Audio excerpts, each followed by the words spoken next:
कांग्रेस की सरकार बनने पर तीनों कृषि कानूनों को किया जाएगा समाप्त। कुमारी शैलजा ने कालांवाली में किसान पंचायत को किया संबोधित। किसान आंदोलन देश व दुनिया को नई राह दिखा रहा है। आंदोलन ने दुनिया को तो जगा दिया, लेकिन केंद्र व प्रदेश की सरकार ऐसी नींद सोई हुई है कि उसे किसान व मजदूर का दर्द नजर नहीं आ रहा। इस सरकार के कृषि विरोधी काले कानूनों ने देश की अर्थव्यवस्था की नींव को हिलाकर रख दिया। बड़ा दुख होता है जब सरकार और कृषि मंत्री कहते हैं कि इन कानूनों में काला क्या है, लेकिन यहाँ तो पूरी दाल ही काली है। यह बात कांग्रेस की प्रदेशाध्यक्ष कुमारी शैलजा ने रविवार को गदराना रोड पर स्थित सुरतिया ट्रस्ट धर्मशाला में आयोजित किसान पंचायत को संबोधित करते हुए उन्होंने कहा कि सरकार ने सिर्फ बड़े पूंजीपतियों को फायदा पहुंचाया, छोटे दुकानदार, आम आदमी और गरीब वर्ग को कोई फायदा नहीं पहुंचा। कृषि विरोधी काले कानूनों से ये मंडियां खत्म नहीं करना चाहती है।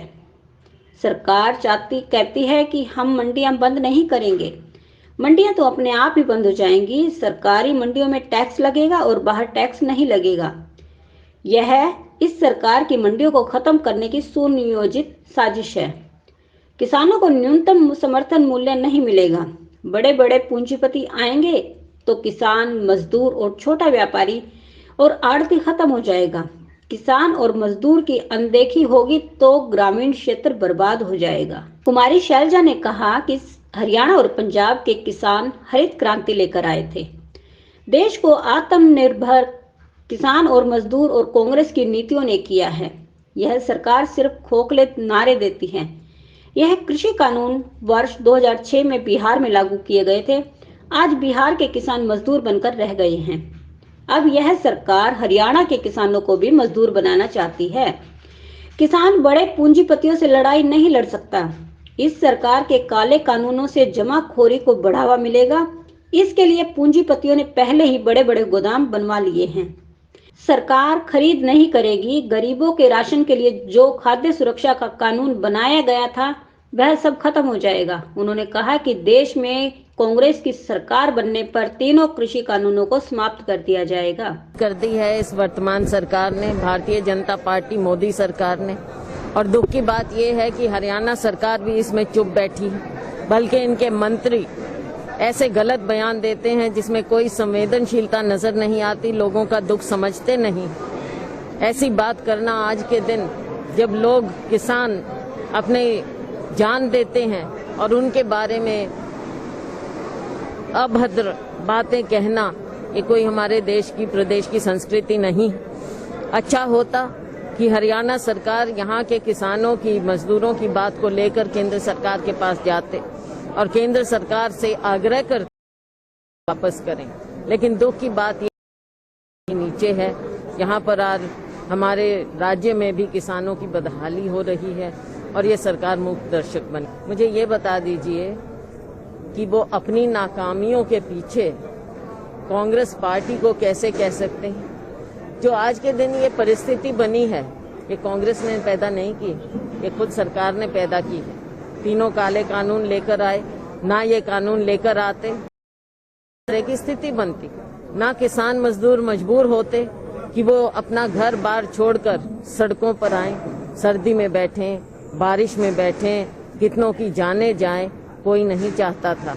और कांग्रेस पार्टी जो लोगों की बात है उसको उठाना हमारा कर्तव्य है, हम उस बात को उठाते रहेंगे। इस्तीफे की उनकी अपनी बात है, लेकिन इस्तीफे से क्या समाधान होगा, ये तो लोगों का ध्यान बांटने की बात है। असली बात ये है कि इनकी लड़ाई, किसानों की लड़ाई लड़ी जाए और वो सदन में भी लड़नी होती है और बाहर भी। लोग जब आपको जिताकर भेजते हैं तो आपसे बहुत उम्मीदें रखते हैं कि आपकी बात को उठाया जाएगा, तो वो बात उठानी चाहिए। ये नहीं कि उस बात से हटकर ध्यान बांटने की कोशिश हो। तो आज के दिन यही हो रहा है कि सभी लोग ध्यान बांटने की बात कर रहे हैं, असली मुद्दे पे आते नहीं हैं। जजपा की जहां तक बात है, जजपा तो इस सरकार का हिस्सा है। आज हम बार बार कहते हैं कि जजपा अपनी स्थिति स्पष्ट करे, वो किसानों के साथ है या सत्ता के साथ है। देखिए, इनके जो चाहे भाजपा के एमएलए हैं, चाहे जजपा के हैं, बहुत से लोग या इंडिपेंडेंट हैं, बहुत से लोग अलग से बातें कर चुके हैं, कुछ लोग इस्तीफा दे रहे हैं अलग अलग पदों से। तो ये स्थिति उन्हें नजर आ रही है कहीं ना कहीं कि के खिलाफ है। अब देखते हैं कितने समय तक वो रह पाते हैं ऐसी स्थिति में, क्योंकि लोग तो जवाब मांगेंगे। आज के दिन जो सरकार में जुड़े हुए लोग हैं वो लोगों के बीच जाने से डरते हैं, लोग उनसे पूछते हैं। तो ऐसी स्थिति, ऐसे सरकार कैसे चल सकती है? पार्टी की, कांग्रेस पार्टी की स्थिति स्पष्ट है, जो राहुल जी ने पहले ही स्पष्ट की थी। राहुल इससे पहले, सबसे पहले तो राहुल जी ने इन तीनों कानूनों का विरोध किया था और हमारी कांग्रेस पार्टी ने पहले से ही इनके खिलाफ स्टैंड लिया हुआ है और अपनी राजनीतिक लड़ाई हमने छेड़ी हुई है। राहुल जी पंजाब आए थे, हरियाणा आए थे, ट्रैक्टर रैली की थी। कांग्रेस पार्टी ने तरह तरह से जमीन पर भी, सदन में भी ये लड़ाई लड़ी है और हमारी ये लड़ाई निरंतर जारी रहेगी। हमारे मजदूर जो देश का पेट भरते, मेहनत करते, दिन रात, सर्दी में गर्मी में 4-4 बजे उठकर पानी देने जाते हैं खेत में। ऐसे जो सर्दी में आज आंदोलन कर रहे हैं, उनकी जान जाती है, ठीक है, किसी को किसी तरह से, किसी को किसी तरह से, लेकिन उस आंदोलन के साथ जुड़कर गई हैं। कौन सी इमरजेंसी लगी थी कि आपको अध्यादेश लाने पड़े? अध्यादेश तभी लाए जाते हैं जब संसद सत्र में नहीं होता और कोई बहुत ऐसी इमरजेंसी होती है कि ये कानून आज के दिन बहुत जरूरी है, इसलिए अध्यादेश बनाया जाता है और अगला जब सेशन होता है तो उसमें उसको कानून बनाते हैं। किस किसान संगठन ने, किसने मांग रखी थी इन तीनों कानूनों के लिए?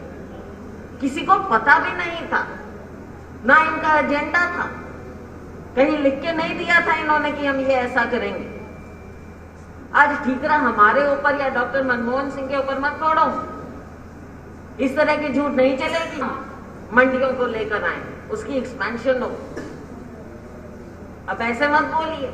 और अगर ये बात है तो कांग्रेस ने तो न जाने कितनी बातें कही थी भलाई के लिए, उनको कितनी बातों को आपने लागू किया। खुद कुछ भी बोल देते हैं। तो ये 3 कानून लाजमी कैसे हुए? कोई जरूरत नहीं थी, सिर्फ अपने साथियों का फायदा करने के लिए। साथी पूछते हैं कि आप निजी क्षेत्र के खिलाफ हो। हम कैसे खिलाफ हो सकते हैं निजी क्षेत्र के?